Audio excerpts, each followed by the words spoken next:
दया दृष्टि करिनाशिये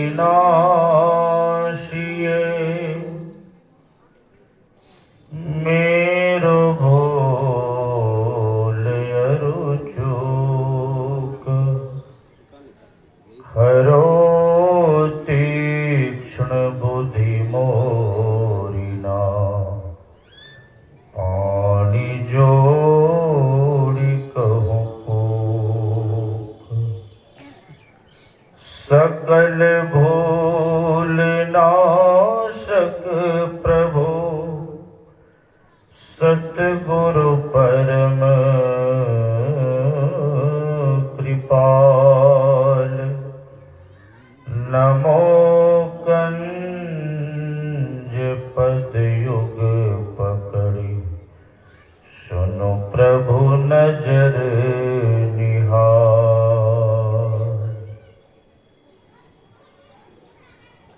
परमाराध्य श्री सद्गुरु महाराज जी के परम पावन श्री चरणों में अनंत बार नमन।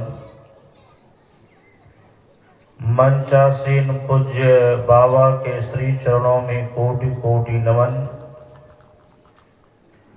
साधक वृंद, सत्संग प्रेमी महान भाव, माताओं तथा बहनों,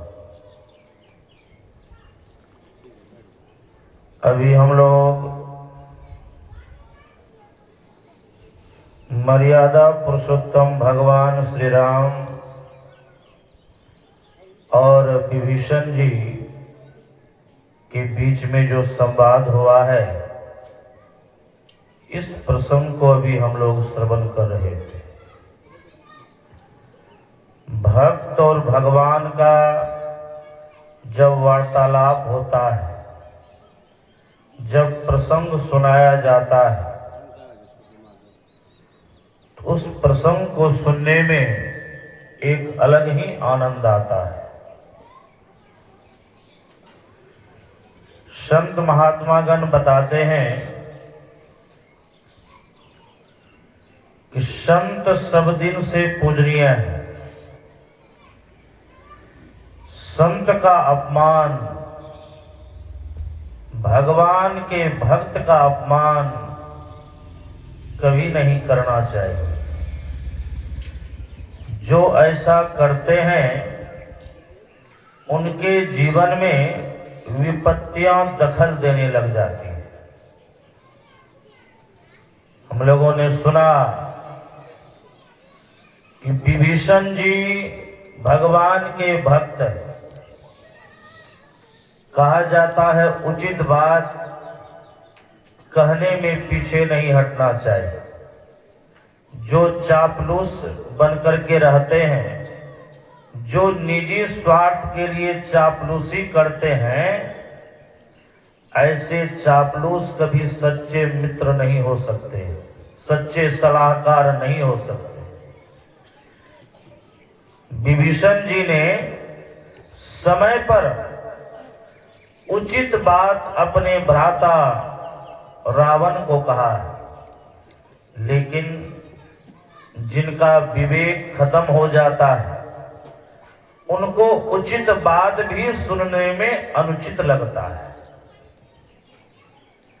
इसीलिए रामायण में लिखा गया है, सचिव वैद्य गुरु तीन जो प्रिय बोलहि भय आस, राज धर्म तन तीन करी होई है वेगहीना।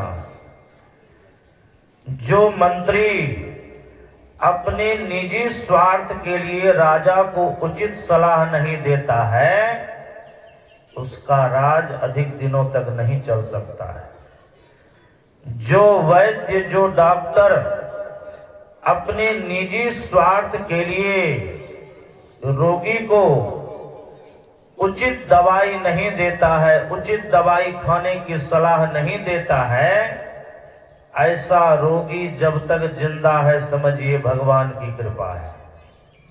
और जो गुरु अपने निजी स्वार्थ के लिए अपने शिष्य को, अपने सेवक को, अपने भक्त को उचित शिक्षा नहीं देता है, भगवत प्राप्ति का ज्ञान नहीं देता है, ऐसे गुरु की तो अधोगति होती ही है, शिष्य भी कहीं का नहीं रहता है।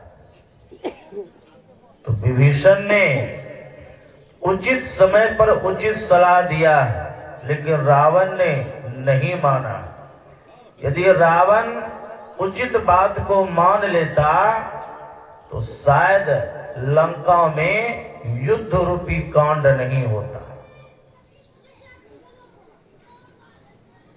भगवान श्री राम ने युद्ध के पहले अपना दूत बना करके अंतिम बार बाली के पुत्र युवराज अंगद को भेजा था। अंगद बड़े ही विनयशील भगवान के भक्त थे। वे रावण को समझाने के लिए लंका में गए, लेकिन जैसे ही रावण को पता चला कि राम का दूत आया हुआ है, वो भी मुझे समझाने के लिए, तो रावण का तो ट्रांसफार्मर गर्म हो गया। वह अंगद से कहता है, अरे तुम्हारा पिता तो मेरा मित्र था, इस समय तो तुमको मेरा साथ देना चाहिए, तुम मेरे दुश्मन का साथ दे रहे हो। अंगद ने कहा, दोस्त का मित्र का पुत्र हूं, लेकिन आप धर्म के साथ खड़े नहीं हैं, आपने अधर्मी वाला काम किया है, इसीलिए मैं आपका साथ नहीं देता हूं। मैं विनय पूर्वक अपने आराध्य भगवान श्री राम की ओर से आपको यह संदेश देने आया हूं। अभी भी कुछ नहीं बिगड़ा है, मां सीता को लौटा दीजिए, युद्ध नहीं होगा, संकट टल जाएगा, लंका सुरक्षित रह जाएगी। लेकिन रावण ने क्या कहा, तुमको पता नहीं है तो मैं वीर हूं, वीर, और वीर किसी के आगे झुकता नहीं है। अंगद ने कहा, आप कैसे वीर हैं मैं आपको भली भांति जानता हूं। जोश में आकर के आप एक बार मेरे पिता से हाथ मिलाने के लिए कायर की भांति छिप करके जा रहे। मेरे पिता ने आहट से समझ लिया कि रावण आ रहा है, दशानन आ रहा है। आ तो रहा है, आने का ढंग निराला है, लेकिन दाल में कुछ काला है। मेरे पिता संभल गए। जैसे ही आप उनको पकड़ना चाहे, उसके पहले मेरे ही पिता बाली ने लपक करके आपको पकड़ लिया और कांख के अंदर दबा दिया। एक चींटी भी काटता है तो लोग नोचता है, पुसुक पुसुक करता है, लेकिन मेरे पिता ने जो कांख में दबाया, दबा करके 6 महीना भूल गए। कैसे वीर हैं आप, मैं आपको जानता हूं। यदि आप वीर होते, एक छोटा सा बंदर लंका में आया, आपके पुत्र को मार दिया, अशोक वाटिका को तहस नहस कर दिया और लंका को जला करके चला गया, कम से कम पकड़ भी लेते तो वीर कहलाते, लेकिन आप ऐसा भी नहीं कर सके। अंगद ने और भी बहुत सारा प्रमाण दिया वीर बनने का, कैसे वीर कहलाता है। लेकिन रावण ने कहा, अरे ये बंदर मुझे समझाने आया है, इसको यहां से उठा के बाहर फेंक दो। तब अंगद ने क्या कहा, यहाँ वीरों की सभा नहीं है, आपके यहाँ कोई ऐसा है जो कि मेरे पैर को भी खिसका सके। यदि ऐसा कोई कर दे तो मेरे प्रभु श्री राम दूर, मैं सीता को हार जाऊंगा। ये अंगद ने, रावण को यह अपमान बर्दाश्त नहीं हुआ। अंगद ने इतना कह करके अपने पैर को जमा दिया है कि आपके यहाँ यदि कोई वीर है तो मेरे पैर को जरा खिसका करके दिखा। और रावण ने एक एक करके भेजा भी है, उठाना तो दूर कोई हिला भी नहीं पाया है। अंत में रावण भी स्वयं आया है। अंगद ने सोचा, कुछ भी है लेकिन मेरे पिता का मित्र है, मेरे पिता समान, अब मेरा पैर पकड़ने आ रहा है। इसको शिक्षा देना है जरा घुमा कर। जैसे ही रावण अंगद का पैर उठाने के लिए झुका, अंगद ने पैर हटा लिया और कहा, रे दुष्ट रावण, मेरा पैर पकड़ने से क्या होगा, पैर ही पकड़ना है तो जाकर के प्रभु श्री राम का पैर पकड़ो, तुम्हारा उद्धार कर।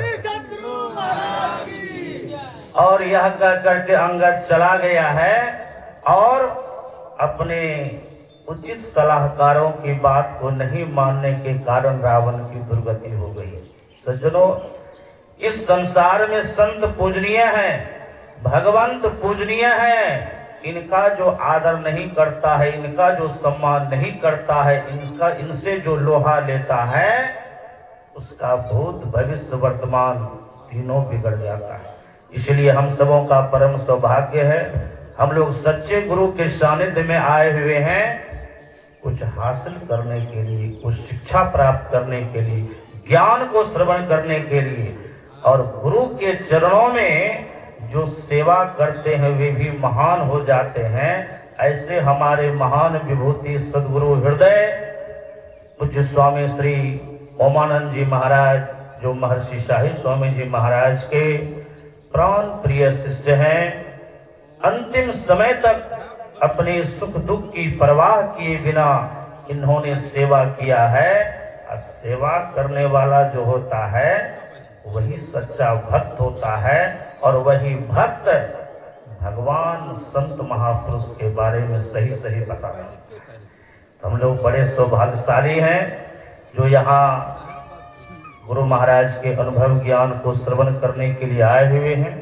इसी तरह से शांति का दान देते हुए हम लोग पूज्य स्वामी श्री ओमानंद जी महाराज के श्रीमुख से प्रवचन पीयूष का पान करके अपने जीवन का कल्याण करें। जीवन सार्थक और सफल हो जाएगा। बोलिए श्री सद्गुरु महाराज की।